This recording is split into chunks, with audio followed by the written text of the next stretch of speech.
Switzerland میں یہودیوں کے ساتھ ایک صہیونی کانگریس کا آغاز کیا گیا۔ اس کانگریس میں فیصلہ کیا گیا کہ ریاست کا نام اسرائیل ہوگا اور اسرائیل کا پرچم بھی یہیں طے پایا گیا۔ پرچم میں دو نیلی پٹیاں تھیں اور درمیان میں داؤد علیہ السلام کا ستارہ تھا۔ اس ستارے کا مقصد یہ تھا کہ جب یوشع علیہ السلام نے یروشلم فتح کیا تو حضرت داؤد علیہ السلام نے یہاں ریاست قائم کی۔ یہ اس واقعے کی طرف اشارہ ہے کہ داؤد علیہ السلام کا ستارہ اس بات کی نشانی ہے کہ ہم یہاں دوبارہ ایک یہودی ریاست قائم کریں گے۔ نیلی پٹیاں دریائے نیل اور دریائے فرات کو ظاہر کرتی ہیں، اور یہی وہ فتنہ ہے جس کی ابتدا یہاں سے ہوئی۔ یہودیوں کا نظریہ: یہودی خود کو ایک بہترین نسل سمجھتے ہیں اور تمام دنیا کو اپنی میراث سمجھتے ہیں۔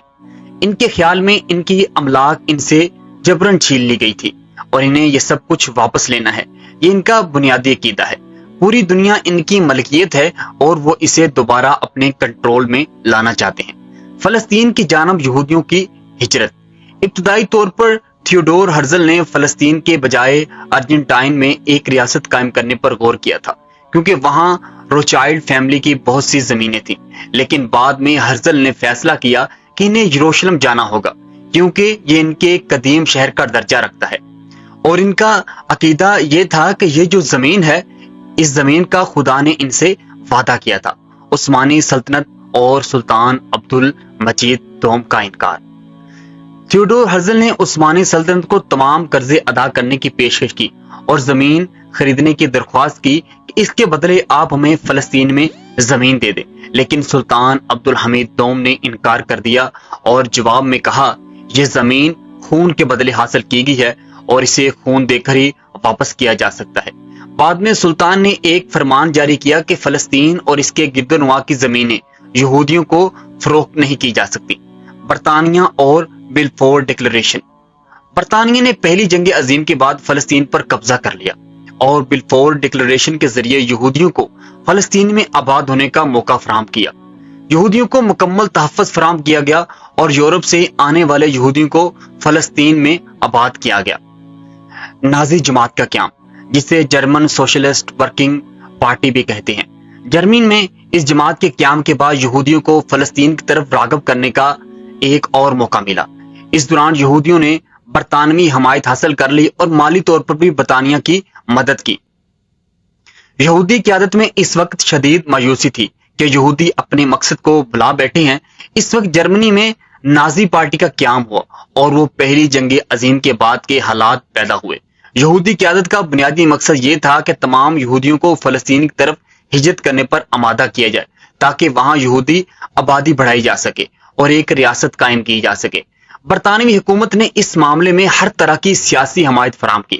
زائنسٹ قیادت نے برطانوی حکومت کو مالی معاونت فراہم کی، جبکہ برطانوی حکومت نے ان کی سیاسی اور عسکری اقدامات کی حمایت کی۔ چونکہ یہودیوں کے پاس خود کوئی فوجی طاقت نہیں تھی، اس لیے برطانیہ ان کی ہر ممکن مدد فراہم کی تاکہ وہ فلسطین میں اپنی ریاست کے قیام کے خواب کو حقیقت میں بدل سکیں۔ تاہم جرمنی میں نازی پارٹی کا عروج ہوا۔ اس کا نازی پارٹی، یہ جرمن سوشلسٹ ورکنگ پارٹی تھی، اس کا قائد ایڈولف ہٹلر تھا۔ ایڈولف ہٹلر کی قیادت میں نازی پارٹی نے جرمنی میں یہودیوں کے خلاف شدید نفرت انگیز مہم چلائی، جس کا نتیجہ یہ ہوا کہ جرمنی میں یہودیوں کے لیے رہنا مشکل ہو گیا۔ اس ظلم و ستم کے باعث بہت سے یہودیوں نے اپنی جان بچانے کے لیے ہجرت کا فیصلہ کیا۔ برطانوی حکومت نے اس صورتحال کا بھرپور فائدہ اٹھایا اور یہودیوں کو فلسطین کی طرف ہجرت کرنے پر آمادہ کیا۔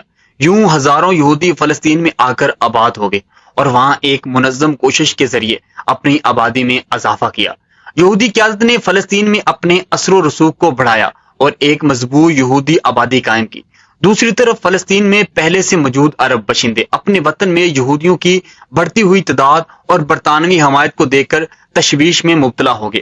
عربوں نے اپنے حقوق کی خاطر جدوجہد شروع کی اور فلسطین میں یہودی اور عرب باشندوں کے درمیان تنازع شدت اختیار کر گیا۔ برطانوی حکومت کی جانب سے یہودی کی حمایت جاری رہی، جس نے یہودیوں کے لیے فلسطین میں اپنی ریاست قائم کرنے کی راہیں ہموار کی۔ اس کے نتیجے میں 1948 میں اسرائیل کی ریاست کا قیام عمل میں آیا۔ فلسطین عربوں کو اپنے گھروں سے نکالا گیا، جس سے مشرق وسطیٰ میں ایک نئے اور سنگین تنازع نے جنم لیا۔ یہ تنازع آج تک جاری ہے، جس میں فلسطینی اپنے حق کے لیے جدوجہد کر رہے ہیں، جبکہ اسرائیلی اپنی طاقت اور بین الاقوامی حمایت کے بل بوتے پر فلسطینی سرزمین پر قبضہ جاری رکھے ہوئے ہیں۔